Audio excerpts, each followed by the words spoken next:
Zabbuli eyokusatu. Zabbuli ya Dawudi bwe yadduka Abusaalomu mutabani we okusaba obukuumi. Ayi Mukama, abalabe bange nga beeyongedde, abayimuka okunnumba bangi, bangi abanjogerako nga bagamba nti Katonda taamuyambe. Seera. Naye ggwe, Ayi Mukama, olinga benkuuma, ggwe kitiibwa kyange era mpanirira. Nkoowoola Mukama nanziramu ng'asinziira ku lusozi lwe olutukuvu. Seera. Ngalamira ne neebaka ne nzuukuka kubanga Mukama ampanirira. Sitya nkumi na nkumi z'abalabe abanneetooloola okunnumba.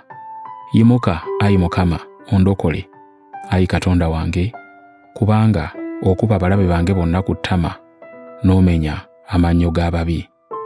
Obulokozi buva eri Mukama, omukisa gwo gubeere ku bantu bo. Seera.